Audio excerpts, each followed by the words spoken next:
warahmatullahi wabarakatuh. Perkenalkan, kami dari kelompok 2. Perkenalkan, nama saya Agnes Yasmin dan tiga rekan saya bernama Herman Wijayanto, Kurnia Saraswati, dan Dato Razila. Jadi kami akan menjelaskan tentang penyesuaian diri terhadap masa dewasa manusia. Kemudian penyesuaian diri dengan pekerjaan. Figures dalam studi penelitian tentang pekerja terhadap pekerjaannya menyimpulkan bahwa mereka dapat dikelompokkan menjadi dua kategori umum, yaitu sikap yang menopang masyarakat. Pekerjaan yang bersikap menopang masyarakat dalam dirinya kurang atau tidak berminat akan pekerjaan dan hanya memperoleh sedikit kepuasan kerja. Tipe pekerja semacam ini adalah orang yang mementingkan besarnya gaji yang diterima. Kemudian sikap kerja yang melibatkan ego. Para pekerja dalam pekerja melibatkan ego biasanya memperoleh kepuasan pribadi yang besar. Bagi beberapa orang, pekerja merupakan harga diri dan kebanggaan. Penyesuaian pekerjaan pada masa dewasa awal. Yang pertama, pilihan pekerjaan.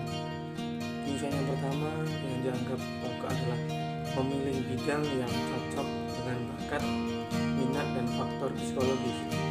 Banyak orang dewasa muda yang tidak tahu atau kurang memiliki keterampilan untuk pekerjaan tertentu, serta tidak sesuai pula dengan keterampilan dan pengetahuan yang dimiliki.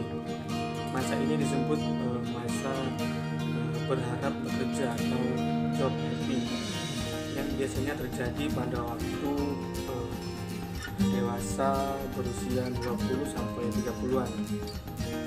Memilih bidang pekerjaan yang cocok dengan minat dan bakatnya dapat dilihat dari beberapa faktor umum, seperti apakah dirinya menyukai jenis pekerjaan yang dipilihnya, mampu menyelesaikan tugas-tugas tertentu dengan baik, dan kehausan membayar uang atau tanggung jawab lainnya. Kemudian stabilitas pemilihan pekerjaan. Penyesuaian yang kedua yang dianggap paling penting bagi orang dewasa muda adalah pilihan jurusan yang harus dilakukan dengan beberapa tingkat kematangan. Pemilihan jurusan bagi seseorang bergantung pada 3 faktor, yaitu pengalaman pekerjaan, daya tarik pribadi terhadap pekerjaan, dan nilai yang terkandung pada pekerjaan yang dipilih. Orang dewasa yang mampu atau cukup berpengalaman kerja dapat memperoleh kepuasan yang lebih jauh sesuai dengan pekerjaan yang dipilih dibanding dengan mereka yang kurang mempunyai pengalaman dalam bekerja. Baiklah, saya akan menjelaskan tentang penyesuaian terhadap pola keluarga.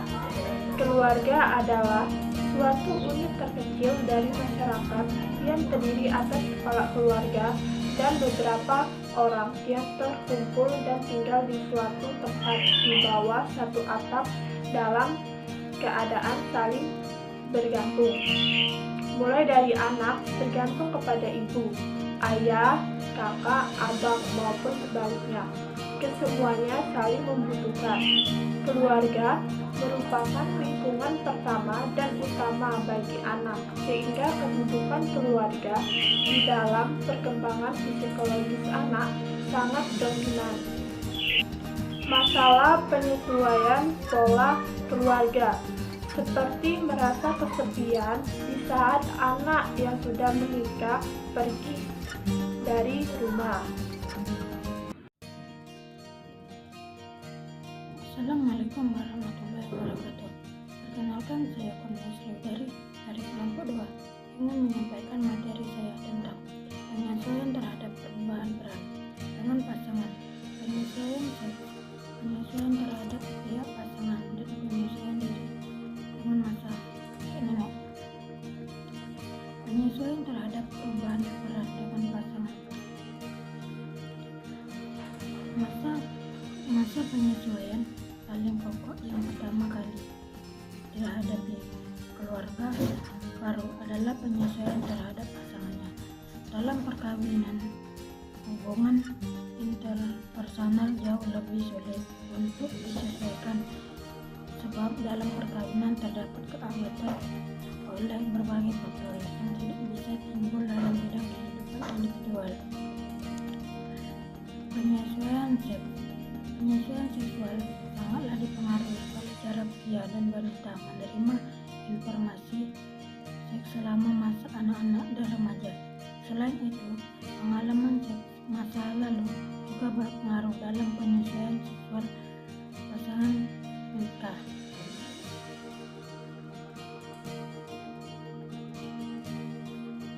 Baiklah, saya akan melanjutkan materi yang ketiga, penyesuaian terhadap pihak pasangan. Keputusan dalam perkawinan bersifat relatif, artinya kriteria perkawinan yang dapat memuaskan bagi satu pasangan belum tentu memuaskan bagi pasangan lain. Puas atau tidaknya pasangan suami istri terhadap kehidupan perkawinan dipengaruhi oleh nilai-nilai dan motif masing-masing yang ada pada setiap individu. Kepuasan dalam perkawinan dapat dipengaruhi oleh beberapa faktor seperti yang dikemukakan oleh beberapa tokoh, yaitu komunikasi perilaku asertif, penyesuaian dalam perkawinan, kecerdasan emosional, kesadaran akan peran gender, dan kesehatan.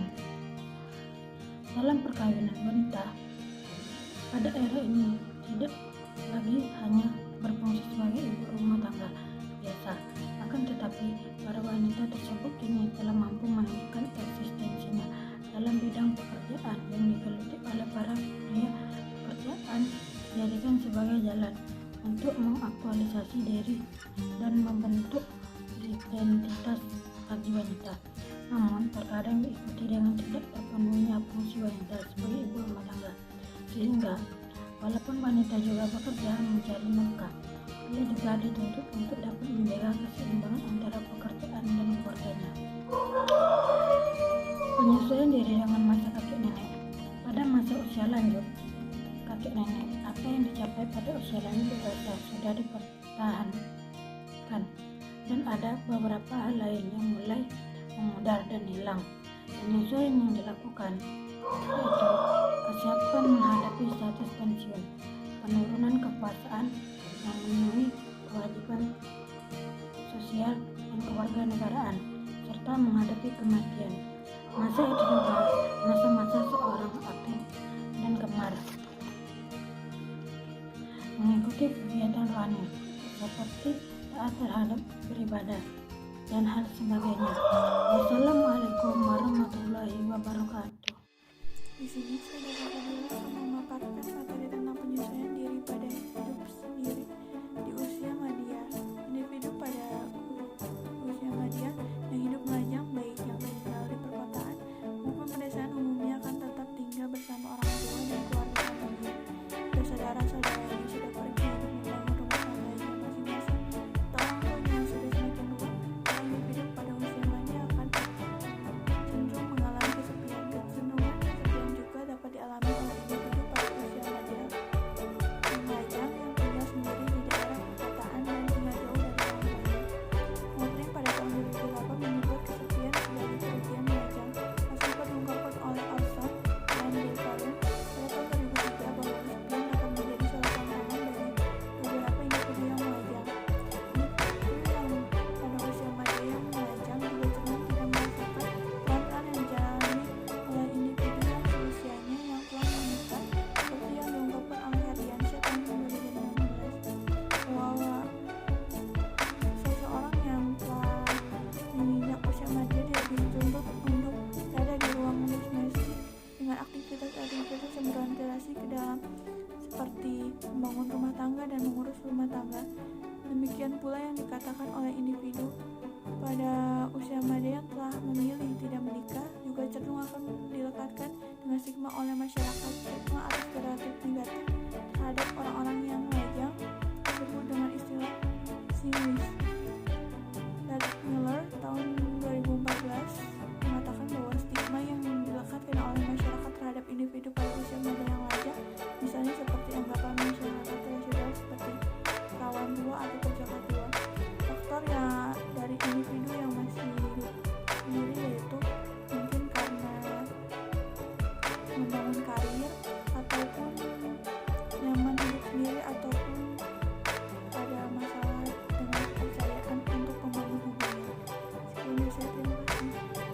Mungkin itulah penjelasan dari kelompok kami. Wassalamualaikum warahmatullahi wabarakatuh.